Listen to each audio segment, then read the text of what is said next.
निघाले सासरी बाग पहिला. शहराच्या मध्यवर्ती भागात वसलेले सावधान हे मंगल कार्यालय केवळ त्या शहरातलेच नव्हे तर पंचक्रोशातील अनेक गावातील लोकांचे आवडते मंगल कार्यालय होते. सावधान कार्यालय अस्तित्वात येत असताना तो परिसर अगदी निर्मनुष्य नसला तरी नेहमी शुकशुकाट मात्र नक्की असायच्या. मंगल कार्यालयाची उभारणी झाली. त्या कार्यालयात सुरुवातीला काही शुभ मंगल झाले. तसे हळूहळू त्या परिसरात सिमेंटचे जंगल वाढले. अत्यंत देखणे सुबक आणि लग्न समारंभात लागणारी हवी ती वस्तू मिळणारे मंगल कार्यालय म्हणून सावधान नावारूपाला आले. प्रसंगी वधूची नैसर्गिक मासिक तिथी लक्षात घेण्याऐवजी वधू पिते सावधान कार्यालयात उपलब्ध असणाऱ्या तिथीला प्राधान्य देऊ लागले आणि मुलीच्या लग्नाच्या बार धूमधडाक्यात उडवू देऊ लागले. त्या दिवशीही सावधान कार्यालयात कुणाचे तरी 2चे 4 हात झाले असे म्हणण्यापेक्षा वधूवराच्या 4चे 8 हात झाले. आता सावधान हे मंगलाष्टक सुरू झाले. लाऊडस्पीकरवरून बाहेर पडलेला तो स्वर त्या मंगल कार्यालयात उपस्थित असलेल्या वऱ्हाडी मंडळींसोबत कार्यालयाच्या परिसरात असलेल्या घरोघरी आवाज पोचला. त्या परिसरातील लोकांना ते मंगलाष्टक नित्याचेच झाले होते. सुरुवातीला लोकांना त्याचे भरपूर अप्रूप वाटत असे, परंतु हळूहळू मंगल कार्यालयातील सावधान या मंगलाष्टकाची अर्थात लग्नाची संख्या वाढली आणि ती उत्सुकता कमी होत गेली. घरापासून काही अंतरावर असलेल्या रेल्वेच्या रोडावरून धावणाऱ्या रेल्वेची शिट्टी ऐकता क्षणी सुरुवातीला आबालवृद्ध धावत जातात, परंतु कालांतराने त्या शिट्ट्यांच्या रेल्वेच्या खडखडाटीचा सराव झाला की त्यातला नवेपणा, आपुलकी, औत्सुक्य आपोआप कमी होत जाते. तसेच सावधान मंगल कार्यालय म्हटल्या जाणाऱ्या मंगलाष्टकाचे, वरातीचे, गर्दीचे आणि फटाक्यांचे त्याचप्रमाणे झाले होते.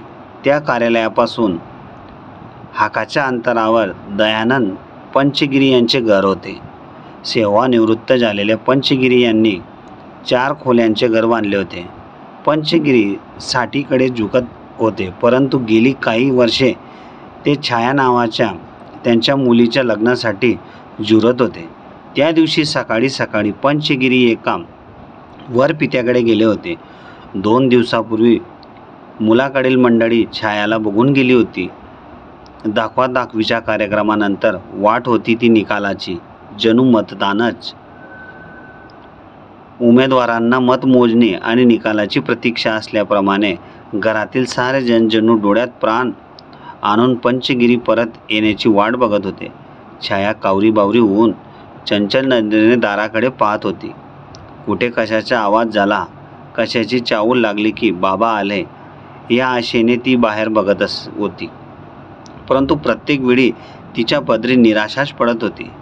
पदरी निराशा हा प्रकार जणू तिच्या 5वीलाच पूजेला गेला होता की काय. 2 दिवसांपूर्वी तिचा जो कार्यक्रम झाला होता तो अर्धशतकीय कार्यक्रम होता. प्रत्यक्ष पाहण्याचा कार्यक्रम होण्यापूर्वी अनेक ठिकाणी पंचगिरी त्यांच्या एअरझारा झाल्या होत्या.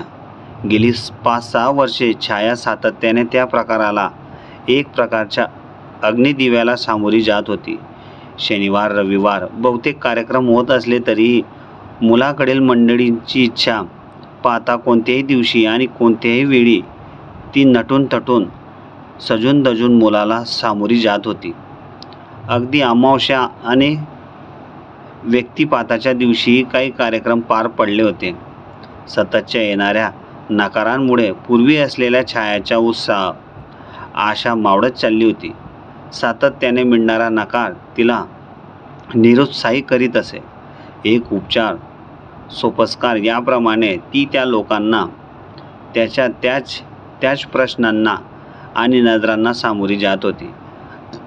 अनेकदा पाहायला आलेल्या वराच्या मित्रांच्या, नातेवाईकांच्या आणि कधी तर मुलाच्या वडिलांची नजरही नको तिथे घुटमळताना पाहून तिला लाजिरवाणे होत असे. छायाने पाहता पाहता वयाची तिशी ओलांडली.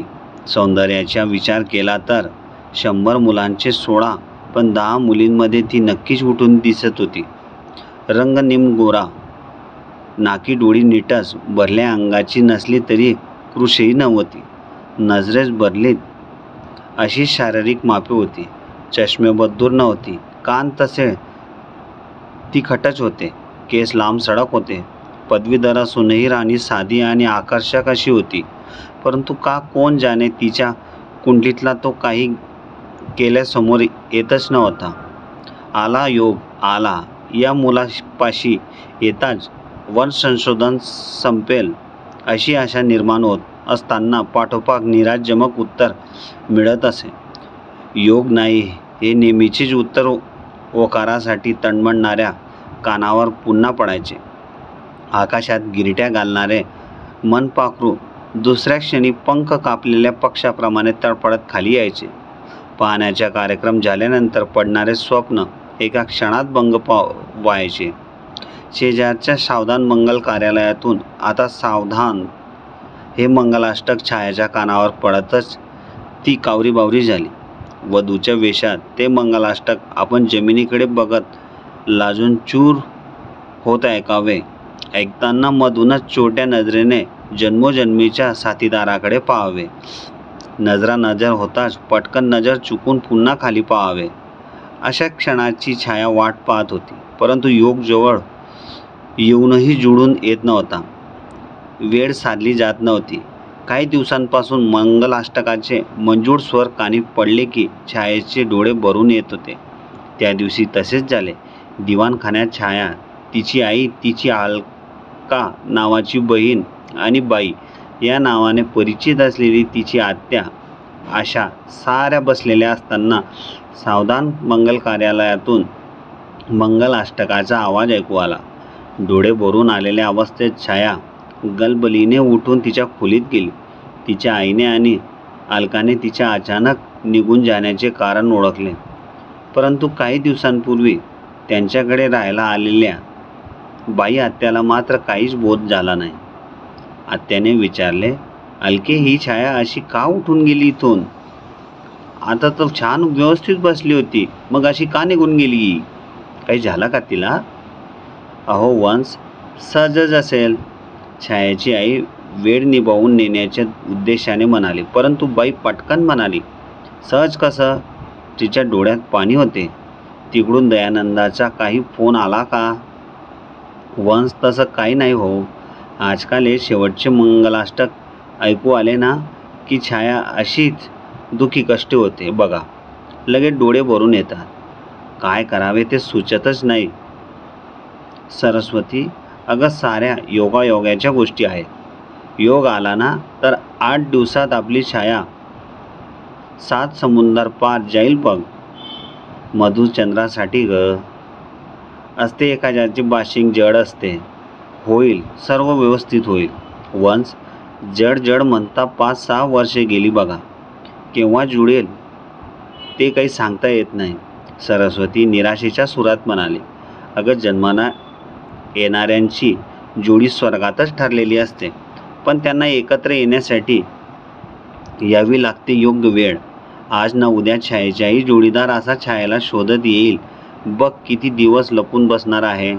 वंश, मला पटतंय हो, पण छायेचे काय? तिला सांगून मी तर थकले बाई. तेच तिला प्रत्येक वेळी किती समजवणार ना. शिवाय तिचे तरी का खोटे आहे.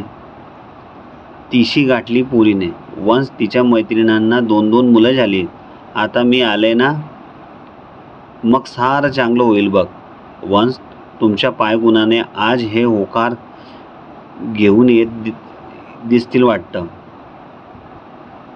येईल येईल, थांब, मी बोलते छायाला. असं म्हणत बाई उठत असताना त्या दोघींचा संवाद शांतपणे ऐकणारी अलका म्हणाली, आत्या, खरे आहे. तू सांगितले ना तर ताई नक्की सावरेल बघ. आलेच, असे म्हणत बाई छायाच्या खोलीकडे निघाली. तिकडे छाया खोलीतल्या पलंगावर असलेल्या लोडला टेकून छतावर गरगर फिरणाऱ्या पंख्याकडे पाहत होती. विचारांनी डोक्यात गर्दी केली असताना डोळेही पाजरत होते.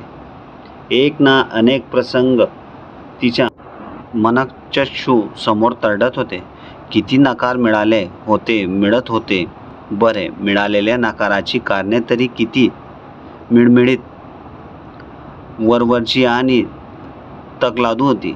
मिळालेल्या काही नकाराची कारणेही तिला आठवत नव्हती आणि पाहिलेला आलेले अनेक चेहरेही तिला आठवत नव्हते. एक गोष्ट मात्र तिला नेहमी खायला उठत होती, बोचत होती, टोचत होती. सोबतच आपण स्वतः काही ठिकाणांना नकार दिला ही बाबही तिला आता खटखट होती.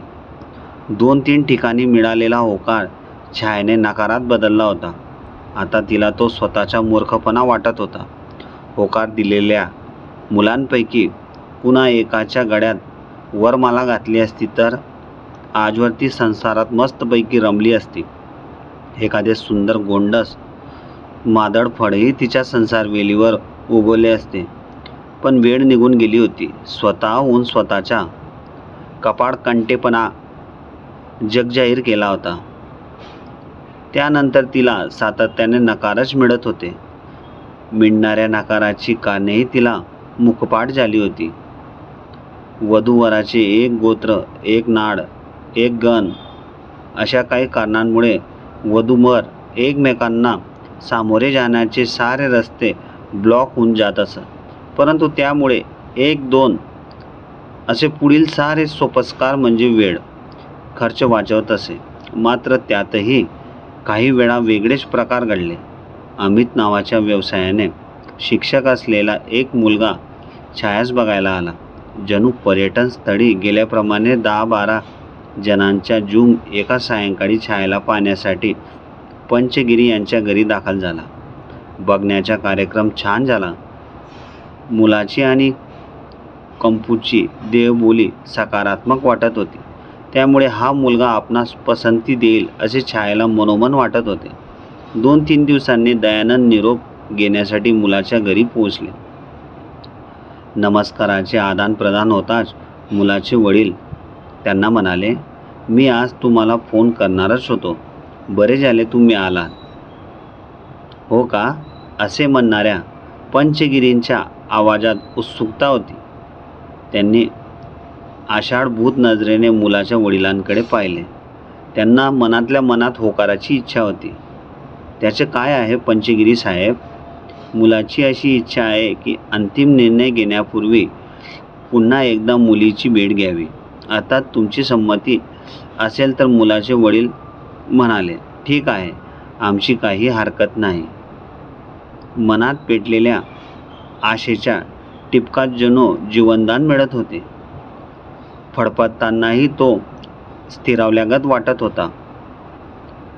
उद्या दुपारी साधारण 3 वाजता आम्ही येतो असे त्यांनी म्हटले. ठीक आहे, तयारी करण्याच्या दृष्टीने विचारतो किती जण याल? पंचगिरींनी विचारले. तसे जास्त नाही, पण 10-1 माणसे येतील आमच्याकडून. ठीक आहे, मी वाट पाहतो तुमची. असे म्हणत पंचगिरी त्या ठिकाणाहून निरोप घेतला. घरी पोचताच त्यांची वाट पाहणाऱ्या कुटुंबियांना सविस्तर सारे सांगितले. सरस्वती, अगं शुभ संकेत दिसतोय. मुलाला छाया आवडलेली दिसते म्हणून त्यांनी पुन्हा पाहायची इच्छा व्यक्त केली आहे.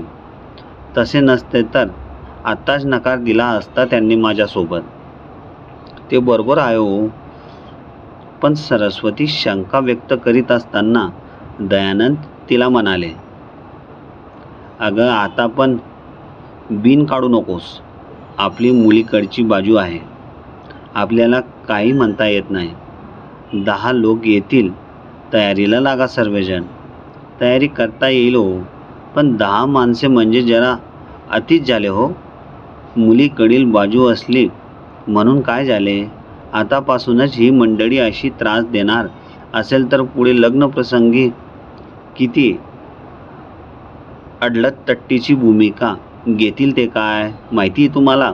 सरस्वतीला थांबवत दयानंद म्हणाले, काहीही अडेलतट्टूप्रमाणे वागणार नाही.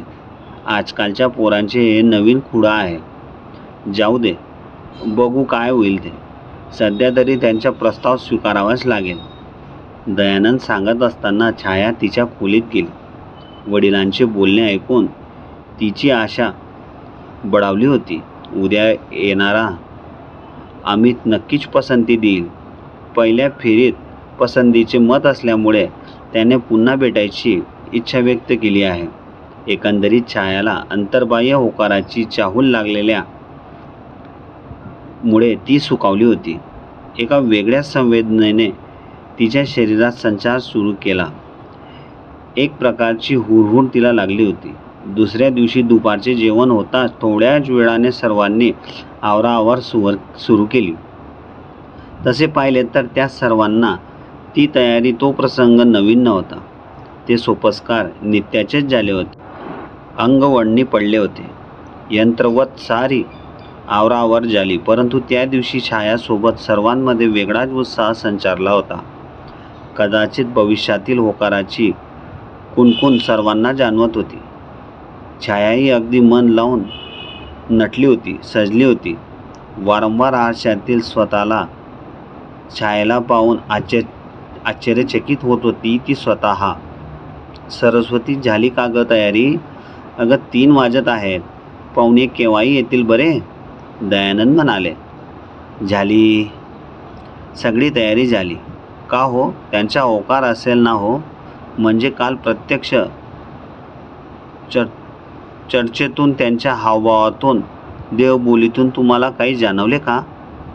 अंदाज तर सकारात्मक दिसतोय. काल कोणतीही बाब स्पष्ट जाणवली नाही, पण पुन्हा कार्यक्रम ठेवला याचा अर्थ पाणी कुठेतरी मुरतंय बघ. जोडा छान आहे ना हो? सरस्वतीबाईंनी विचारले. छान तर आहेच. आपली छायाही काही कमी नाही ग. पण का जाणे योग जुळून येत नाही, म्हणून मनाला वाईट वाटते. येईल का? येईल हो, येईल. आज नक्की होकार येईल. माझे मन मला सांगते की आपली तपश्चर्या आज फळाला येईल, सरस्वतीबाई म्हणाल्या. वाजता वाजता 3:06 वाजले आणि एकदाचे पाहुणे येऊन धडकले. 10-12 म्हणता चांगला 18-20 जणांचा ताफा येऊन धडकला. नवीन आलेल्या पाहुण्यांचा परिचय झाला. शिरा पोहे चहाची फेरी झाली. छाया प्रश्नोत्तराच्या तासाला सामोरी जाण्यासाठी येऊन बसली. प्रश्नोत्तराच्या फेऱ्या सुरू झाल्या. त्या दिवशी छाया बरीच दिटावली होती. 3-4 दिवसांपूर्वी याच मुलाला खालमानेने उत्तर देणारी छाया त्या दिवशी मात्र प्रश्नकर्त्याच्या नजरेला नजर भिडून उत्तर देत होती. ठीक आहे पंचगिरी साहेब, निघतो आम्ही.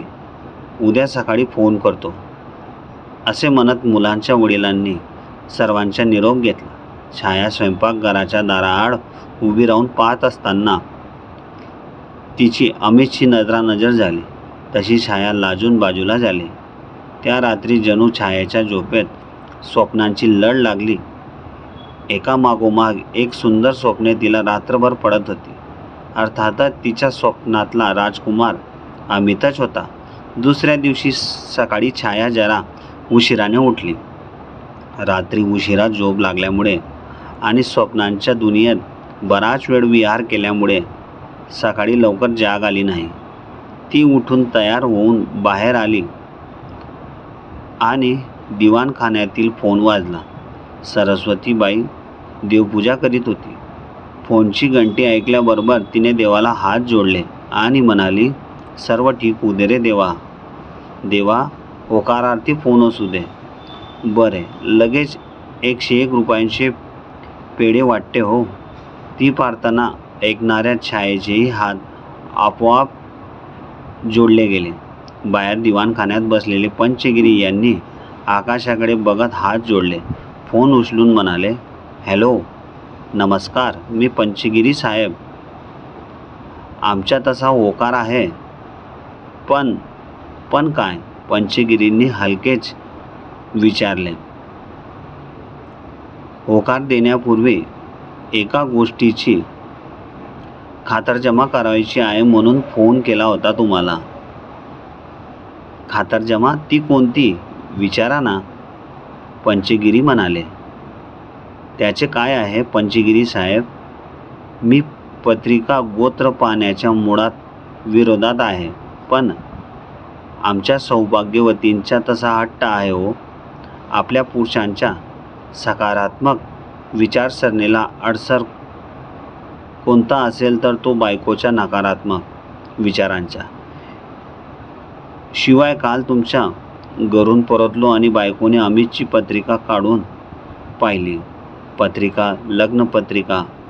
पंचगिरींनी दचकून विचारले.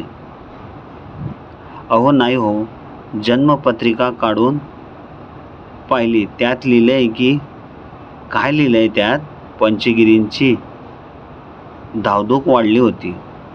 पत्रिकेत स्पष्ट लिहिलंय की अमितचे लग्न ठरवताना साऱ्या गोष्टी पाहाव्यात, पण ते शक्य नसेल तर किमान गोत्र तरी नक्कीच पाहावे.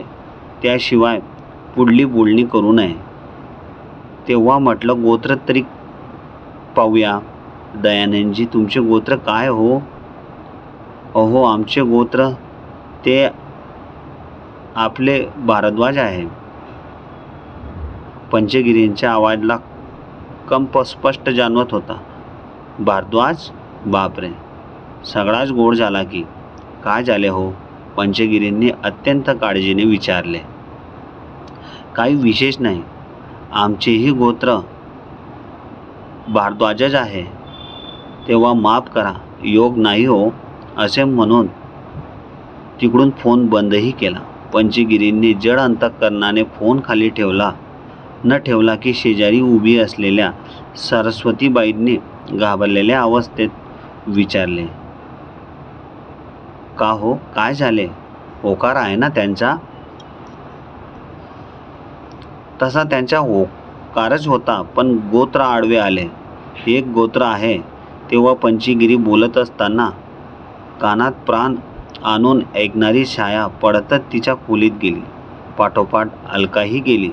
तसे सरस्वती म्हणाले, अहो छाया त्यांना पसंत असेल तर मग काय हरकत आहे. राहता राहिला गोत्राचा प्रश्न तर त्यात अवघड असे काय आहे? म्हणजे तुला काय म्हणायचे आहे? पंचगिरींनी काहीशा उत्सुकतेने विचारले.